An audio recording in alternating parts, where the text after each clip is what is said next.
Assalamualaikum dan salam Ramadan. Buletin UKAS edisi tengah hari 23 April 2021 bersama saya Alfaiz Jemurin. Berita utama, Kerajaan Sarawak akan menambah baik sistem pemberian vaksin COVID-19 bagi mengatasi kesukaran menghubungi penerima khususnya di kawasan pedalaman.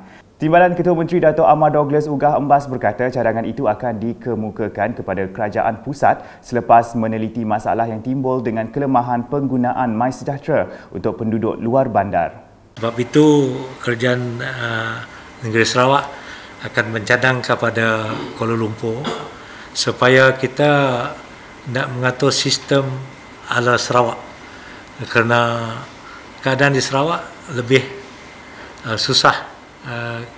Misalnya kalau kita as we move to the interior, then this issue will be becoming more and more serious. Perhubungan, telefon sistem pun tidak mantap dan sebagainya. Jadi we are going to propose, after looking at the hitch that we have this today and from the 19 di 1070 lebih 72 yang tidak datang, tidak dapat dihubungi juga. Jadi inilah kita nak elakkan supaya siapa yang sepatutnya mendapat vaccination waktu itu dapat vaccination. Beliau berkata demikian dalam sidang media selepas meninjau program imunisasi COVID-19 fasa kedua di Kuching pada Jumaat. Dato' Ahmad Douglas yang juga pengerusi Jawatankuasa Pengurusan Bencana Negeri JPBN Sarawak menambah kerajaan pusat telah memberi kelulusan untuk Sarawak membeli vaksin COVID-19 bagi melengkapkan program pemberian vaksin sebelum penghujung Ogos nanti. We have been talking to Kuala Lumpur. I went personally to visit YB Khari to present our program, and he is very supportive. I think you saw in the newspaper bagaimana punya komen.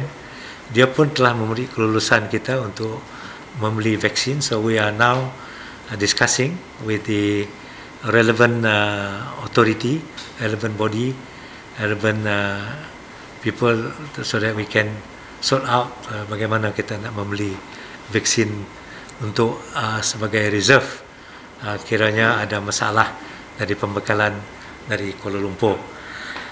Kita yakin Kuala Lumpur they have their supply schedule. Sementara itu, bahagian Sibu telah memulakan program imunisasi COVID-19 fasa kedua pada 19 April dan diikuti bahagian Kuching, Serian, Sri Aman, Betong, Kapit, Mukah dan Miri yang bermula hari ini Jumaat.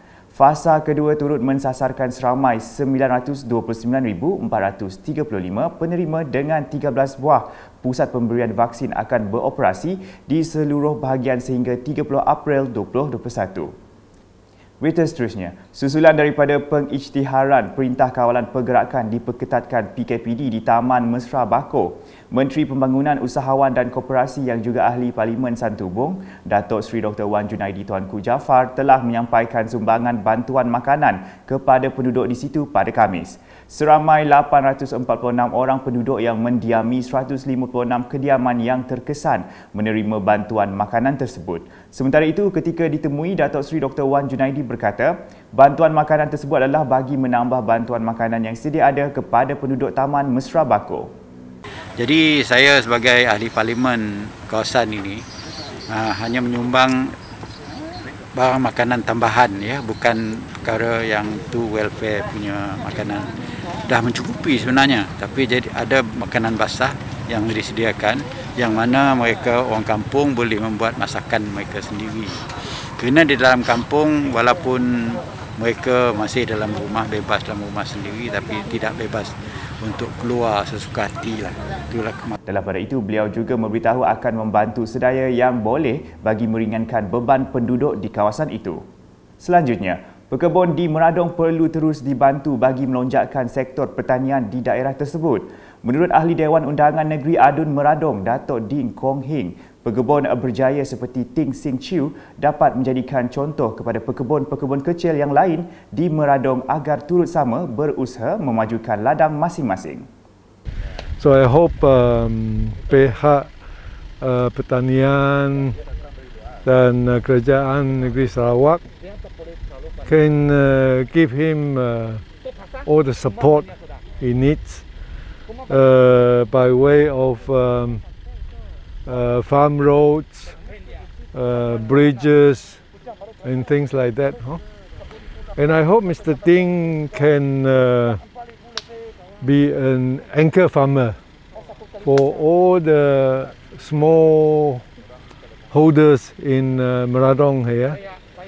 So with his help, hopefully can bring up the agriculture in Meradong district. Beliau berkata demikian semasa mengadakan lawatan ke ladang pertanian di Sungai Pidi Meradong pada Khamis. Sementara itu, Ting ketika ditemu ramah berkata beliau mencuba pelbagai tanaman di ladangnya dan akan terus berusaha untuk berjaya dalam sektor peladangan. Saya petani sini, saya Victor Ting.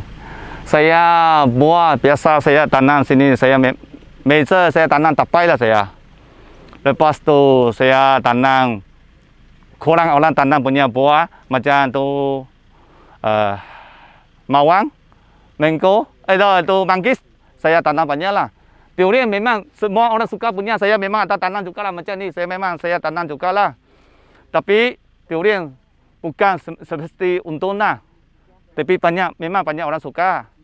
Lepas tu semua barang saya buka macam ni jenis baru punya saya juga ada try tanam lah. Result bagaimana saya belum tahu lagi, tapi saya rasa ada harapan lah. Saya cuba setaya upaya tanam jadi petani yang berjaya lah. Okey. Berikut pula, sebanyak 3 projek transformasi luar bandar RTP bakal memberi manfaat kepada penduduk sekitar Sadong Jaya, iaitu projek bagi menaik taraf Tua Pekong, bangunan Sekolah Jenis Kebangsaan Cina SJKC Semerak dan bangunan SJKC Jemukan. Adun Sadong Jaya Aidil Lariwo berkata ketua masyarakat dan ketua kaum KMKK di setiap kampung hendaklah sentiasa memantau kerja-kerja bagi setiap projek supaya penduduk kampung berpuas hati dengan kerja-kerja yang dilaksanakan kontraktor. Demikian menurutnya ketika melakukan tinjauan dan pemeriksaan tapak projek naik taraf berkenaan pada Rabu. Dalam pada itu, penduduk kampung Semerak Cina, SJKC Semerak dan SJKC Jemukan merakamkan ucapan penghargaan dan terima kasih kepada Adun Sadong Jaya atas usaha gigih beliau untuk membangunkan kawasan Sadong Jaya khususnya di kampung Semerak. Balik ke laporan mengenai mayat seorang penyelam yang dilaporkan hilang pada 17 April lepas, kini berjaya ditemui sekitar 23 batu nautika dari perairan Pulau Satang Besar Kuching. Timbalan Pengarah Operasi Maritim Negeri Sarawak, Kapten Maritim Yosri Yali, dalam sidang medianya pada Khamis berkata pasukan penyelamat telah menerima laporan daripada nelayan yang menjumpai satu objek disyaki mayat pada jarak lebih kurang 32 batu nautika dari posisi terakhir mangsa dipercayai hilang dan lebih kurang 16.4 batu nautika dari utara Tanjung Po sekitar jam 9 pagi Khamis.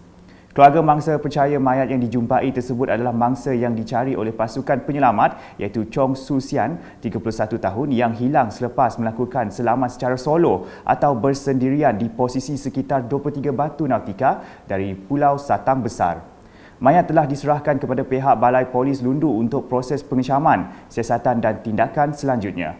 Keluasan keseluruhan sektor pencarian di laut pada hari pertama sehingga Khamis adalah merangkumi seluas 1,630.66 batu nautika persegi dengan jumlah keseluruhan pegawai dan anggota terlibat sebanyak 207 orang. Pencarian telah dilakukan di sekitar perairan Pulau Satang Besar dengan melibatkan 2 aset maritim Malaysia, 3 aset PPM bersama pasukan penyelam dan 2 aset Jabatan Bomber dan Penyelamat Malaysia JBPM serta pencarian melalui udara dilakukan oleh pesawat PGU dan sebuah drone Agensi Penguatkuasaan Maritim APM. Penemuan mayat itu membolehkan operasi cari lamat ditamatkan pada Khamis jam 1.35 petang. Seterusnya, laporan COVID-19. Sarawak merekodkan sebanyak 474 kes positif baharu yang dikesan di 28 daerah pada Khamis, menjadikan jumlah keseluruhan meningkat kepada 26,032 kes. Jawatan Kuasa Pengurusan Bencana Negeri JPBN Sarawak dalam kenyataan media berkata, daerah-daerah yang merekodkan kes adalah seperti yang tertera.